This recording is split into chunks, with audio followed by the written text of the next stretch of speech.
So you had questions, I have the answers. We are doing a Q&A update. Honey, I got some tea to spill. Y'all ain't gonna believe what I'm about to tell you. So if you're a little nosy like me, let's talk. Here we go. Hi friends. So about 2 weeks ago, I did say I was gonna do a Q&A, maybe a week ago. And you know, life happened. We got a little blizzard, which wasn't a blizzard. We got like 3 or 4 inches of snow, but the winds made it look like a blizzard. It was like whiteout conditions. It was like 50-mile-per-hour winds, and then we went into like a deep freeze. So the kids' schools were closed. It was crazy. Then it was Christmas, and here we are. But I wanted to do this because, honey, I got some tea to spill, and I love gossiping with you guys. So anyways, you guys asked me some questions, and I said I'm just gonna answer them. I'm not gonna lie, I'm a little nervous because I just screenshotted it. I did this on Instagram, and then I did it here on YouTube. Instagram ones are always a little bit more because they're not public, so you can't see what they asked me, and sometimes people get they do a little too much. But anyways, so for the first one, she says, well, I would love an example meal plan. I share the ones I have, but I have a video coming up that has some really good ideas for how to get your own personalized meal plan. So I'll share that with you guys coming up. But yeah, if you guys are looking for meal plans and stuff like that, I have some really great like fitness, weight loss, wellness related content coming at the beginning of the year, because new year, new you. And I thought it'd be really fun to share kind of what I've learned and how you guys can apply it to your own life. So stay tuned for that. What is your nationality?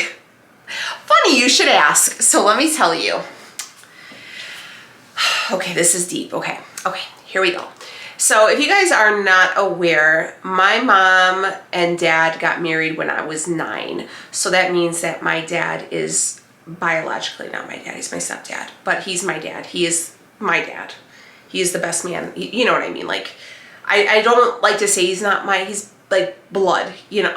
I don't know how to say it, because I feel like when I say that, I like take away what he is, because he was the best. He's the best. He's more of a dad than I deserve sometimes.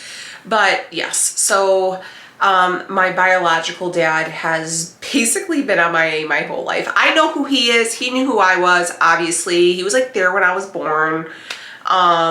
He kind of like would drift in and out. And the last time I really had spoke to him, I was 7. He was supposed to like come pick me up from my grandma's. He didn't show. And then I ended up seeing him. Like, he's like you know, and he was on TV for his company, and my mom called. I don't know, he just wasn't there.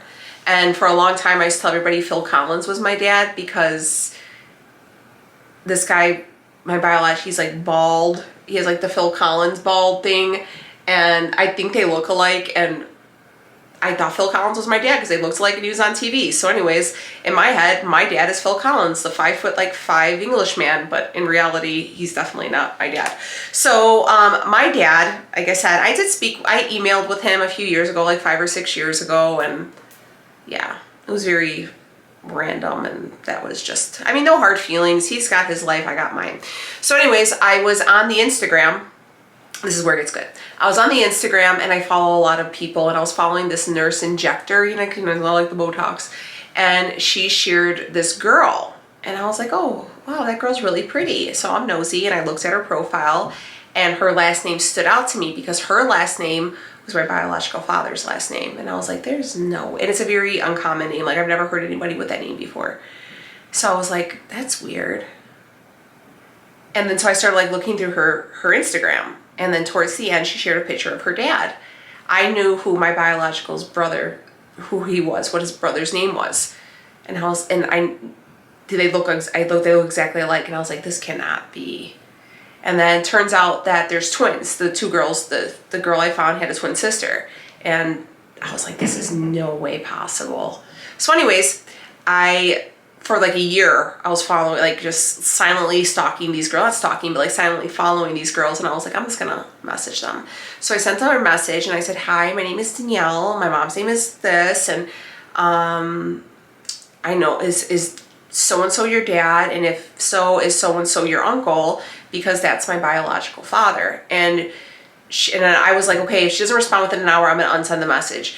And she responded, and she was amazing. So I actually found 2 of my biological cousins from my biological dad's side. And yeah, we talk all the time. It was just so crazy. They're significantly younger than me. They're absolutely gorgeous. They're only 27. Funny enough, their birthday is my mom's birthday. Crazy. We look alike. It's so crazy. And they're just, I mean, they were raised a little bit more differently than me. I mean, they're younger. We're just different, you know? But they're just the cutest things. And they gave me a lot of, I was actually talking to one of them and she gave me a lot of information. So here we go. What nationality is Danielle? Okay, we still don't know my mom. My mom's just white. She's like Irish. We know we're Irish from my mom, maybe a little Polish. But from my dad, where do I get the dark features from? Russian Jew. I knew he was Jewish, but I guess being a Russian Jew is very like special, you know? Like it's very unique. It's not many. So yeah, and they're like really Jewish too. Like they celebrate all this stuff. And yeah, so Russian Jew, that's where we are. That's what I am, half at least. And yeah, so the dad, the grandfather, my grandfather is 100, and then the grandma also was 100. So like, I'm like, that is crazy. And I'm happy to report there's no health issues, because I was like, do you guys have like heart attacks, cancers, you know? But no, so I found my biological cousins. We're actually gonna go and have dinner in January, because it's like around my birthday. It's crazy because they're like, you look like this, like we've always known you existed. I actually found that out, that I have 2 younger brothers who've always known about me. I never knew about them. Yeah, it's crazy. I know you guys are probably gonna ask if I'm gonna reach out to them. No, I will not reach out to them. They've always known about me. I've never knew about them. So the internet works both ways, and I just choose, I try to reach out. I knew about the younger one, and I had tried to reach out to him at one point, and he blocked me on the internet. So I'm just gonna go ahead and let them keep living their lives. You know what I mean? I'm not trying to rock their boat. And I even told these girls, like, I'm not trying to, you know, make you think poorly of your uncle or anything like that. Like, I was just, you know, I just would like to know that. So I generally don't even talk about him to them, because it's, you know, these girls are significantly younger and they have nothing to do with it. So yeah, and they don't even talk to him either, because, you know, anyways, girl, there's so much drama. But yes, Russian, girl. I feel like I need to get one of them like really fancy coats. And I feel like that's where like I get my dark features and like my fair skin and like my big forehead. So anyways, yes, I'm Russian. Anything else? I don't know. Irish, Polish, maybe. I don't know. I think my grandfather might be French. My grandfather was an orphan, so we all messed up.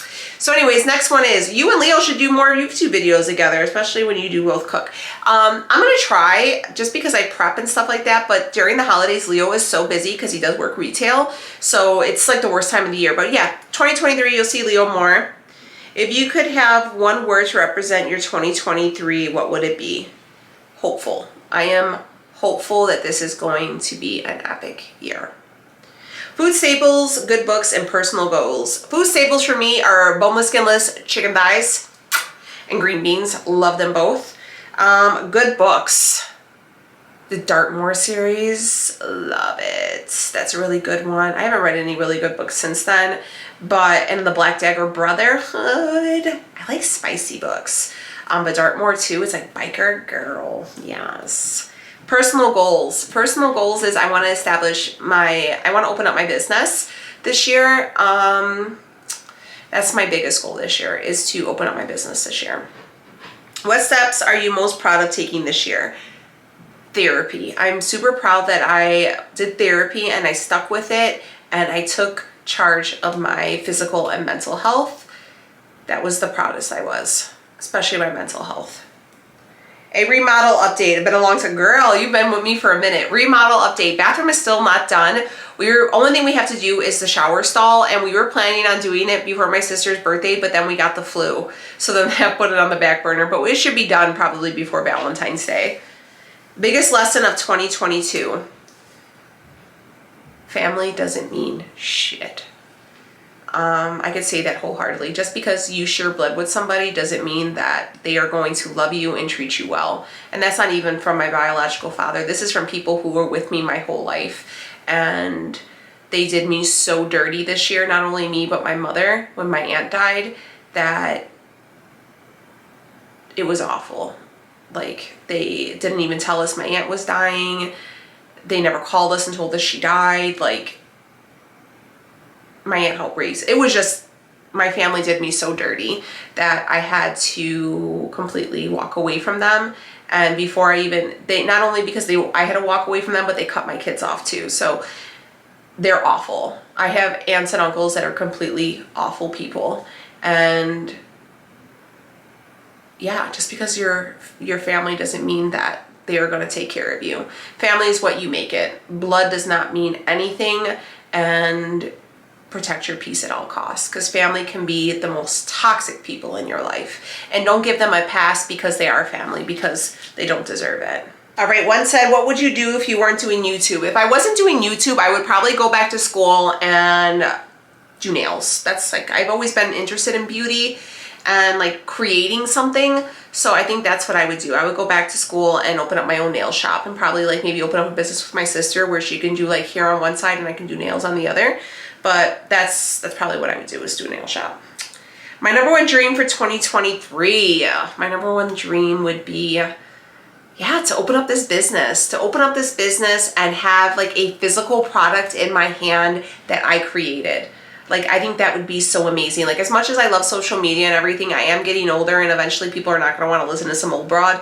So I want to have like a physical product that I can sell, that has my name on it, that I created.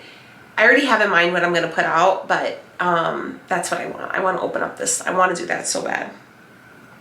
Do you think you'll ever move to another, or live in another state? No, we'll never move, ever. I say that all the time, but honey, I don't even like leaving the south side of Chicago because I get nervous from leaving my comfort zone. But no, I guess I'm just gonna live and die on the south side, because this is home. Home is where you make it, I guess. But I mean, I wish I was brave enough to do it, but I don't even know where I would go, because I feel like everywhere I go, I always find something wrong with it. What got you actually started to actually kick in the ass and actually get your butt on track? I don't know. I just felt like I was sick and tired of being sick and tired. I really wanted to be in really great shape. I wanted to be strong. I wanted to be lean. And I felt like I knew I could do it. I just needed the right help. And I felt like hiring somebody that I'm paying with my own money, that I have to check in weekly, really gave me the motivation and the consistency and the accountability that I needed to check in. And look, when you gotta send pictures of yourself in your underwear to a stranger, sometimes that's really humbling. And you're like, look, I want to look as good as I can be, and like, I don't want to disappoint her. I don't want to disappoint myself. And yeah, I just felt like that is what I needed. I needed somebody to be held accountable to, and that was the best person to do it. Are you planning on having any more kids? No. Becky was my last baby. I had her at 29, and I got my tubes tied. So unless the good Lord is willing to create a miracle, baby days are done. I do miss it, but then I also don't, because I also did that. What are you excited for this summer? This summer we're not vacationing. I know a lot of people expect us to vacation, but Rhea's graduating high school this summer, so we're having a graduation party this year, and you know, if you guys have had them, you know they cost a little penny. So all of our time and efforts are going to go towards that. I think Leo might be going to Mexico this summer to a wedding, to like where his parents are from, so he might do a little traveling.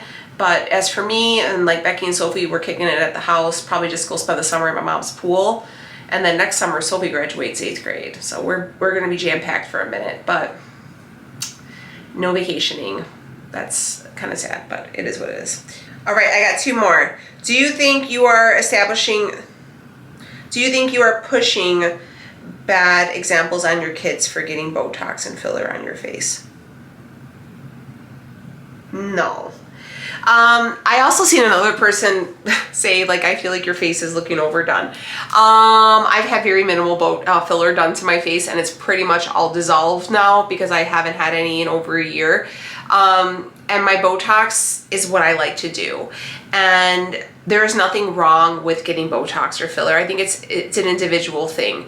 For example, I don't think that there might be some things that you do for yourself that I'll be like, that's kind of wild, but that's your business and it's not my business to judge you. Yeah, so I feel like when people say or see these things and people say aging gracefully is a completely unique opinion, and there's people in their 20s getting Botox and filler and stuff like that. So I just do a little bit of maintenance so I don't look like a shirt that I left in the washer too long, and that's completely up to me. So if I wanted to go ahead and get like fake boobs and make them like triple Fs, then I could do that as well, because it's up to me and that's what makes me feel good. We also have to get out of this mindset that just because you have an opinion, you have to voice it, and just because you don't like something that you feel the need to type it out on a computer, on a keyboard. Each person is entitled to do whatever it is that makes them feel good, as long as they're not hurting other people and they can afford it and they can do whatever the hell they want to do. If I decided to, you know, I think a lot of people, it's a double-edged sword, you know what I mean? If I were to go ahead and have this tummy tuck and everything like that, there's always going to be somebody in the background who's saying like, I took the easy way out, I should never have done it, X, Y, and Z. And then there's going to be people who say, oh my God, yes, you lost all this weight, good for you. Everybody, okay, I'm going to tell you one thing. And this isn't just directly to the person who said this. Maybe you weren't have ill intent, but everybody's going to have an opinion on what you do. Okay, it's up to you to feel confident enough with your decision. If you're going to do something and you're concerned about what other people might say, don't do it. Because if you're going to let the opinions of others affect you that much, it's not worth it, because someone's going to make you feel bad about it. If you're going to do something, do it with your whole chest and feel confident in your decision. I feel confident in getting what I've had done to my face. I don't see anything wrong with it. A little bit of Botox, shit, if I wanted to fill my whole face, I would do it as well. But I don't feel I need it, just a little bit of Botox, because, you know, that's what I like. But nonetheless, there's certain things that other people do that I would never do. You know, and I don't find it to be very well. There's people out here chain smoking cigarettes, you know, vaping, people who are having a glass of wine every night. I don't think that's, you know, that's not something I would do. I never drank inside my house in front of my kids, you know, but I'm not going to judge you for doing it. I have my own reasons for why I don't do stuff like that, you know, but why should you have to defend your actions to me? Just why should I have to defend mine to you? You know, each person's life is up to you live your life accordingly to how you feel necessary. And I just don't feel like we need to, and it's always women too. Why as women do we have to tear each other down to make you feel better? Like, there's just no need. There's no need. Be nice, be kind, lift each other. You know, hey, I don't get Botox, but honey, if you feel good getting it, good for you. I don't get the whole wine thing every night, but honey, if that's what you do to unwind, thumbs up. To answer your question, no, I don't feel like I'm setting a bad example for my kids, because they're proud of their mom. They think their mom's beautiful, and they're my biggest cheerleaders. So they also know that mama gets down and that I got their back in life, and I support them fully in whatever it is that they do. And we have a very open line of communication. So no, I don't think I'm setting a bad example. But anyways, that was the juicy Q&A. I mean, I guess not juicy, but I thought that family thing was wild. I've been waiting to share this. I've been knowing about this since like November, and I've been waiting to share it with you guys. But I was like, damn, I gotta tell you guys about this. What you guys think? Isn't the internet wild? Maybe I can get them on here. You guys, I don't want to show their pictures or anything like that, because, you know, they're their own people. So, but maybe I can do a video with them. I still, like I said, I'm still gonna meet with them. They said like they've always known about me, and like I was never like a deep dark secret. So I haven't really picked at that just yet, but I figure I'll wait until we have dinner and stuff and we can like chat about it. But wild. I know. I also I guess I should probably tell you that I talked to my mom about it too. I was kind of nervous to talk to my mom about it because, you know, this guy's like, what's his name? The guy from Harry Potter. You never speak his name. I mean, my mom wasn't didn't bash him or whatever, but he did my mom real dirty, you know? So I was like, hey, guess who I found? And she was like, oh, that's really nice, you know? So she was really supportive about it and stuff. She's like, oh, his brother was always really kind and he was always really good to us and stuff like that. So, and I was like, that's crazy. Yeah. The internet's wild. Anyways, I'll see y'all. Check y'all later. Bye, friends.